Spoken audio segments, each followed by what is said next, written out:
live. We're live. Welcome back. Hi, everybody. Welcome to Chapter 12. Is it my fault? How we provoke resistance in the classroom. Ooh. This was a good chapter. They're all good chapters, but this was a really good chapter. I think this is a chapter, and I think I said this last chapter too. I was like, last chapter, it was my favorite chapter. I resonated with it so much. And now, is this your new favorite chapter? Yeah, because it talks about how we can resist as teachers. Mm-hmm. The That's system. very on brand for you. I know. Yeah, so I was like, all right, Eric, go. I wish people could all see you on the podcast right now. Go back and watch the live of this just to see Brittany's posturing right there. Yeah, all right, Eric. Oh, gosh. We're ready. I was going to say something else, too. Yeah, we just had the conclusion. Oh, that's the next episode? Yeah. Yeah, the conclusion and then the interview. And then I think we might have a wrap-up episode, too. We have to look back at our scheduling. But we're almost at the end of this book, which means that we'll have to pick out another book for season 3. So, listeners, if you have any suggestions for a book study you want us to do for our 3rd season, let us know. Message them, comment them, because we got to get that one in the works, too. Yeah. I mean, if we really wanted to blow people out of the water, we could do Paulo Freire, Pedagogy of the Oppressed. That's a staple in the resistor community. I feel like we like to blow people out of the water. We do. Well, that one would do it for kind sure. of what we do. It's aligned with our name, Ignite. Well, so when Brittany and I were first trying to come up with a name for the podcast. No, this wasn't for the podcast. That wasn't for the podcast. This was for, the programs we were gonna give to schools. No, because this was before then. This is last year, I think. We were coming up with names. Maybe we're thinking of another story with our name. Okay. But I'm thinking of this one right now. Where are you talking about the email signature? No, I'm talking about you saying ignite your school. Ignite your school. Ignite yourself. So we had a brain dump, okay? No judgment. Britt and I were set a timer for 10 minutes and we're just going to come up with names. And then I had ignited and I just kept running with it. And it was ignite yourself, ignite your school. And she was we cannot call our podcast Ignite Yourself or Ignite Your School. Yeah, that will not go over well. Oh, man. People would be very confused. We would need some big liability forms for that. Okay. So, chapter 12. Let's dive in. You got the first summary. Let me get my timer. Oh, my gosh. You ready? Okay. Let me get my summary sheet up here. Okay. All right. Okay. Yeah. All right. On your mark, get set, summarize. So if chapter 12, Is It My Fault? How We Provoke Resistance in the Classroom, looks at the ways that teachers and the system provoke, just restating the chapter title, provoke resistance in the classroom through squashing resistance, through creating rules that work to squash behavior instead of promoting positive behavior, through going with harmful systems like tracking or school of choice, or being silent on the obvious inequity that exists in schools today. Behaviorism was touched on, how we look to, or how we try to control students through coercive tactics and means in the sake of classroom management and learning. And really we should be promoting resistance or working with it if we want to create students that, or um, we want to foster environments that allow students to develop democratic thinking, which involves challenging systems and authority. Um, it talked about PBIS and rewards and punishment and how we're using we're squashing. There's a lot of squashing going on. Squashing intrinsic motivation through the Squash. use of extrinsic motivators and punishments, and all of those things You're in promote resistance. overtime now. I know. Well, I felt like I had to wrap up that thought. You did. Yeah, you had to finish that Yeah. thought. Yeah. Also, I really like the ambiance you're creating with the swing Thank right you. now. Okay, so here's a fun fact. I had my workshop last night, and Mhm. it's like the workshop presenting, preparing for it, it can get very overwhelming, You don't have overstimulating. to tell me. I know. This is For the mostly our audience, audience. though. Yeah. Yeah. So today I had to do like a down day where I worked on a puzzle and swung in this chair, like all very sensory calming activities, and to let my sensory system and my regulation system recoup. I love that. Yeah, and it worked really well because I feel like now I'm like, oh yeah, my brain's turned back on. That's cool. Nice. Yeah. I should Are do you? something like that. Is my Yeah, brain on currently? I think so. We'll find Mm. out. Yeah, yeah, we're about to We'll find see out. with this summary. All right, ready? Let's do it. Okay.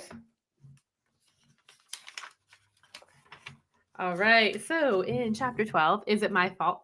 How we provoke resistance in the classroom. This chapter talks about the things we do that are kind of our fault when we are creating resistance.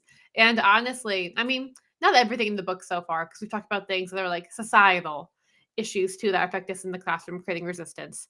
But there are things that we do in our classrooms and that we say, that we practice, that do provoke resistance.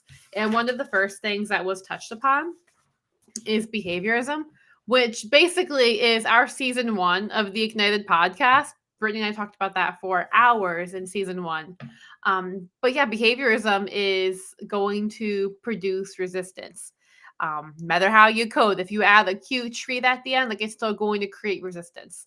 And he goes over some reasons why it creates resistance. Some of them being that it breaks down the relationship between the student and the teacher. Nothing seems worth doing unless it's associated with this reward. And there's many more reasons, which we'll probably get into the podcast. But yeah, behaviorism and using those tactics like PBIS and the reward system, dojo, things like that are going to create resistance. Also, how we have rules in place that create more resistance than we might be intending to create, and how instead we should be following a disciplined praxis, which we'll talk more about.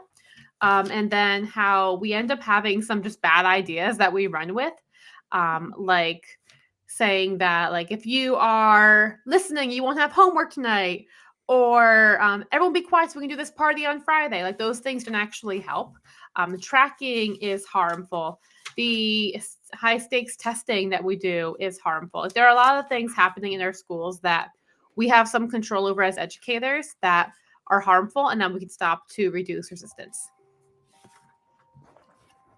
Well I didn't done. get the seating charts, but I wonder if people who are listening, like Brittany and I, do not practice these summaries. Like it's just live time, like going through the pages. Like, all right, let's make this coherent. Yeah, yeah. I feel like, when we have more time, like now that the workshop series is developed and we've got our, like, we're in more of a flow with our business, that these are going to get more, I don't know, like just more rehearsed, more constructed. And Yeah.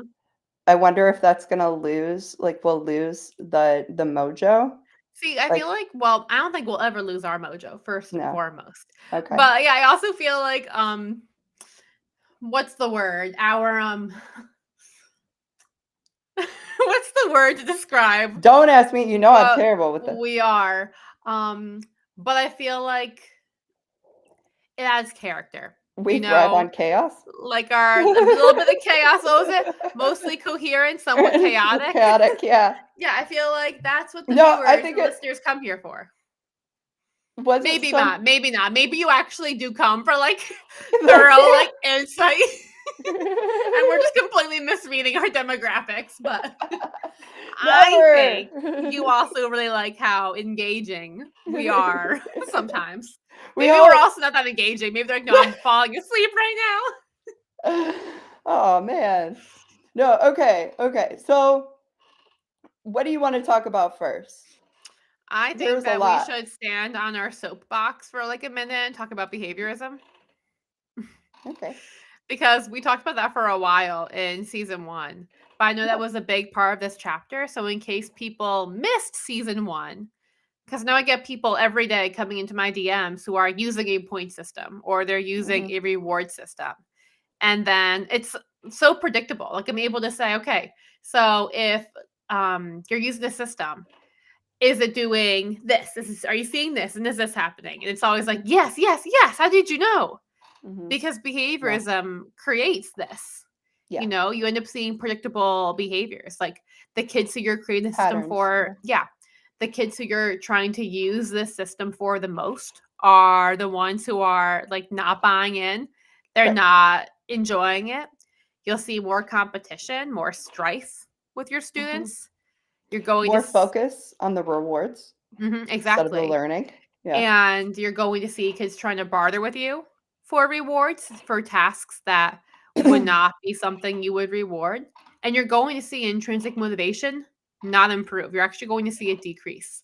And Mhm. you're also going to see probably around this time, like if you've been using rewards all year and you started in August, you've probably had to change your system maybe twice Mhm. already. And you're going to have to change it probably 2 more times and increase the ante Yep. because you have to keep raising the stakes. Yeah. Because the brain just it desensitizes itself to the Exactly. reward. So when you say reward, you're really talking about dopamine. And dopamine like if you're using an extrinsic reward for dopamine, it's going to need to get bigger and bigger and more enticing in order to get that dopamine to release over time.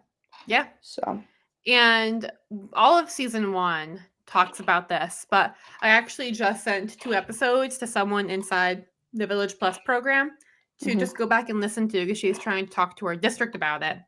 And her review after sending this was, these are so, so, so good. Multiple exclamation points. So it's worth listening to, even if you can't go in order of the episodes. The guy sent her episode 8 or chapter 8, chapter 9 Mhm. of the season, but just go back and listen to understand more about behaviorism. Like there's hours of us talking Yeah, about it there. and we covered Punished by Rewards, Hmm. that book. In the last episode, we interviewed Alfie Kohn. Yeah. Um, when it's a really good episode. So we'll I mean you can comment podcast on if you're on my live, you can comment podcast and the link will be sent to Yeah, it's in you. So my web or in my link tree in my bio too. If you're watching from my account, um so I think like I have a quote that aligns with what we were just talking about with behaviorism let's hear it. on page 280. So, when a student is trained to respond to extrinsic and coercive incentives, to comply with an all powerful authority at the expense of the child's own autonomy, and to have to think constantly about how to game the system to get gold stars and avoid paddling, the relationship the child forms with superiors is characterized by dependence, mistrust, resentment, and resistance. Forget to give students lollipops when they do something good, but instead give candy to others for doing something only marginally good, and those forgotten students will no longer want to do the good thing anymore. Punish students unfairly or neglect to catch them when they do something they shouldn't have, and they won't look for ways to be good the next time. They will, however, seek to defy the system of manipulation that is attempting to control them. Mm-hmm. That was like a punch to the gut. I mean, we have like all of this experience researching behaviorism and reward systems, but it was very eloquently put. Yeah, exactly. Yeah. Yeah, we got those gut punches a year ago. Yes. Oof. That was our first rodeo. That book. Man. Yeah. Yeah, and I was just gonna say something else about. Oh, I wanted to say that you picked this one of the same quotes as me again, which we should also really make that bingo card for this. But No. the second quote I have, or second quote for this episode, Mhm. is from that same page, but further down about consequences. Because the new Mm. language, like people don't say I'm giving my students a punishment. They No. say I'm giving them a consequence. Yeah. But your consequence is a punishment. And then I also have teachers coming to me in my messages who are struggling with logical consequences Mm. because they want their consequences to be logical. But a logical consequence, guys, you are not going to create. A logical consequence you have no involvement in. Like Mhm. it just happens. And so we run into this issue where, okay, if little Brittany throws her book across the room and says, I hate your guts, what's the logical consequence for that? Do you want me to answer? You sure? Okay. Um, so if I throw my book around or across the room and it gets wrecked, hmm that would be a logical consequence. Yeah. But then you're Um, only really addressing the book. right. You're not really addressing what happened. And like, obviously in the classroom, you're like, okay, if a kid's like throwing a book and yelling, like, we got to figure out what's happening there. Okay. And so if you just rely on those logical consequences and don't actually dive in, you're actually going to get where you want to go. Okay.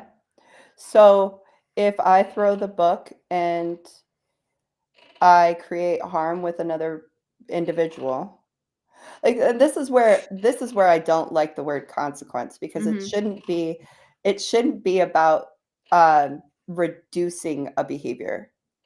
I don't like to focus on because that's not as effective as focusing on increasing the behavior, right? Yeah. But then you get it misconstrued with rewarding. But Yeah. that's not It's a what different way of increasing the looking at behavior it. is. Yeah. Mhm. Um, and So what would be your suggestion then? before I even get to that, let me read this quote, Mm, I think, and then we'll get back to this okay. conversation. But it says if educators adopt the language of consequences in air quotes in an attempt to distance themselves from behaviors practices, but persist in causing unrelated pain or suffering whenever a transgression has occurred. For example, because of your graffiti, you will not be allowed to go to the prom. It is still behaviorist manipulation. And so, what I want to say about that is that if you are still attaching something that's not directly correlated to what transpired, you're creating this punishment. It's not a Mm, it's maybe you can call it the consequence if you want to, but it's a punishment. The kid's not going to connect with it. It's not going to actually teach the lesson and give the message that you want to send. If a kid graffitis in the bathroom and they miss out on prom, they're not going to think I shouldn't have graffitied. They're going to think I shouldn't have gotten caught. right. Yeah. Like when you're actually sending the messages we want to send with some of the practices that we're engaging in, which might be a good segue for one of the things that we were talking about on here beforehand, which was seating charts and cooperative grouping. Because Mm, these are things that we end up doing in our classrooms, and we're like, oh, this is like a good idea. But then it ends up backfiring on us sometimes. yeah. Um, so he says that we should always be using seating charts, and that he's not the first person that I've read. hmm Um, Daniel Sobel in his book, Inclusive Classrooms, he talked about seating charts too because it reduces the anxiety that neurodivergent kids feel in trying to navigate like the unstated social norms and expectations of going in and choosing where you sit. Like that can be very anxiety inducing Yeah. for students. And I totally get that. Like it feels like everybody's staring at you and you're like, "Oh my god, where do I sit? Does somebody normally sit here? Should I sit in the back? Should I sit in the front?" Um, and I'm a big proponent of autonomy, which we were talking about before we even got on here. And in my classroom, I had I used seating charts for like the first part of my career, and then I moved to the students choosing where they sit. And then by my last year, I was letting the kids sit anywhere in the room. Um, and I'd have discussions with the students about, okay, like this is what you're going to have to do. This is what you're going to need to be able to do. You're going to need to be able to hear me. You're going to need to be able to see the board. You're going to need to be able to see this area over here. You're going to need to be able to focus on me, like, and not get easily distracted by the window. And having those conversations now, like now that I'm like talking about it again, that did solve a lot of my problems because it just brought in the awareness that the students are going to need to have to do these specific things. Um, and I also had students vote on whether they wanted me to assign the seats or if they wanted to just keep um, choosing where they sit. And honestly, most of the time, the students wanted me to assign seats. Hmm. So like, that's I guess that's a way that you can add in some autonomy if you do plan on, I don't know, like, using seating charts, but you always when my advice to anybody, um, my advice to any teacher is that you focus on inclusion, you focus on making sure that the learning is accessible over squashing behavior when you're choosing your seats. Hmm. Your first thought shouldn't be like, "Oh, I can't sit so and so together." It should be who needs to sit up front because they have vision issues or who needs to sit up front because they have hearing issues. Who shouldn't sit by the heater because they get overheated. Yeah. Yeah. And I think a lot of it comes down to the lens that you look at Mm, your classroom and your students through, like even in mhm, this example. And we talked about wanting to clarify this with Eric when we bring him on the podcast in a couple of weeks.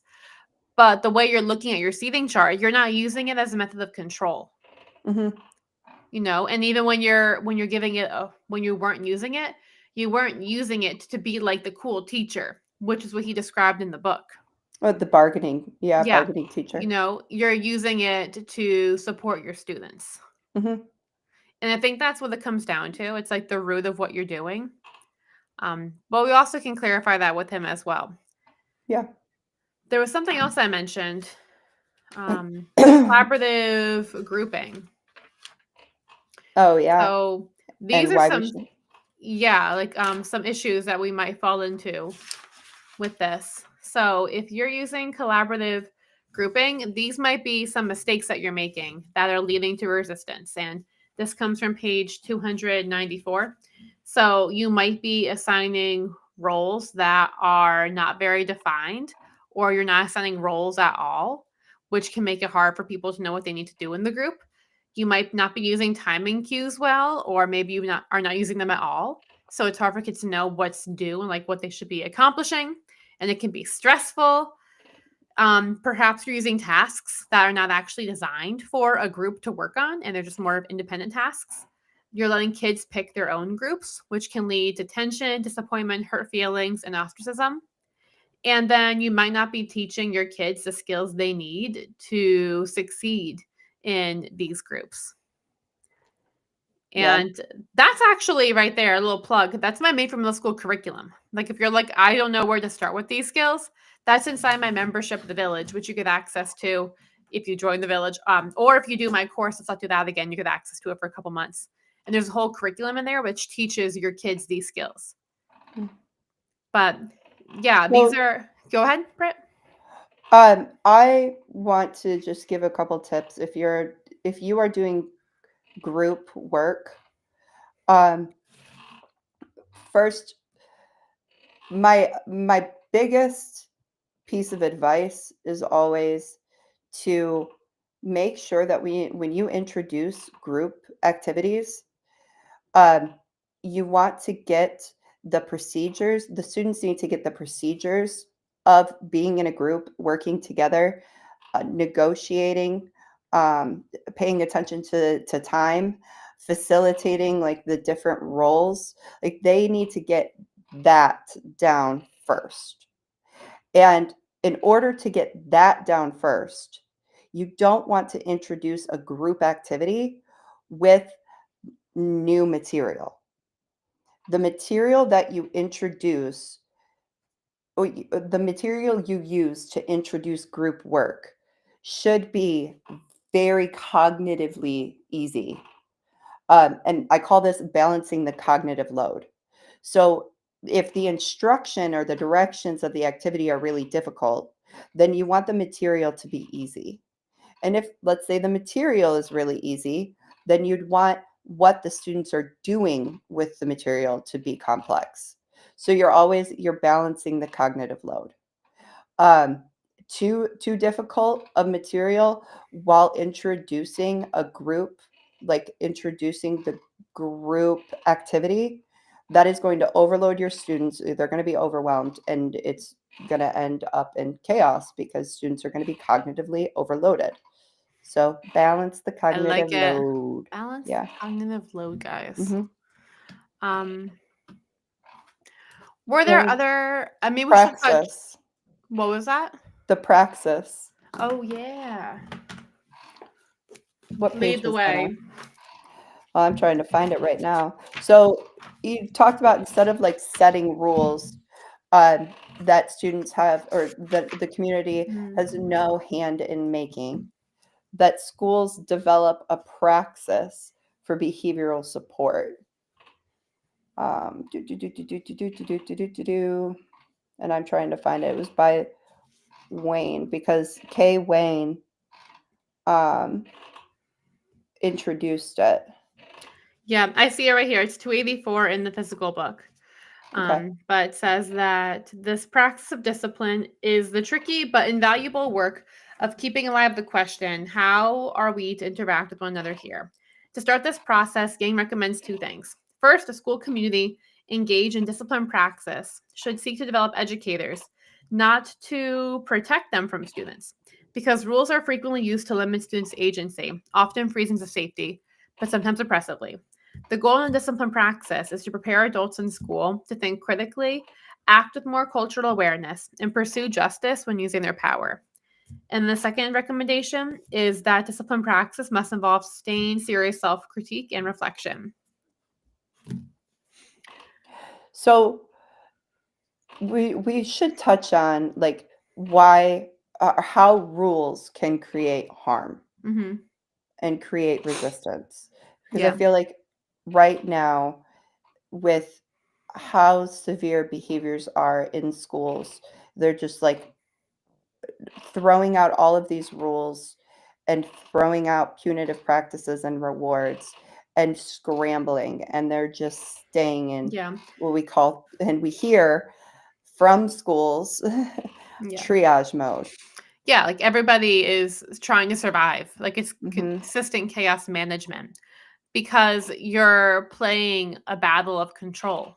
mhm, You know, when you feel like things are out of hand, you're like, okay, what can I control more? Let me tighten things even more. Let me lock mhm. down even more. Let me supervise. Let me surveil even more.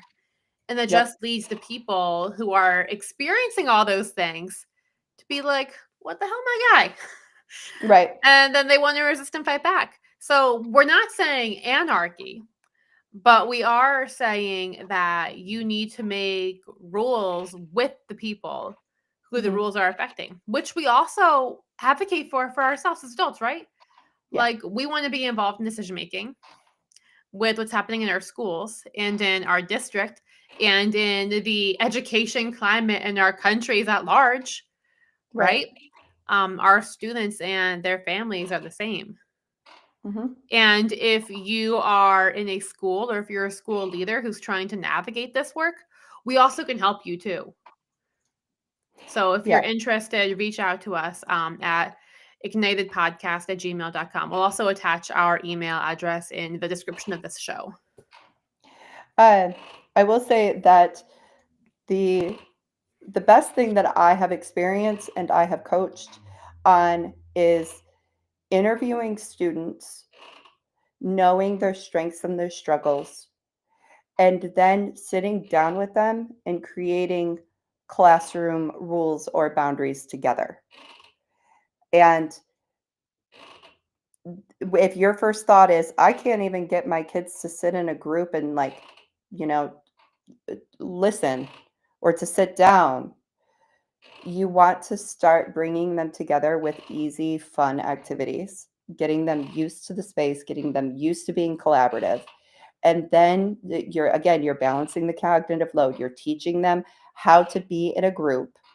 And then you can introduce, okay, today we're going to start setting our boundaries as a community.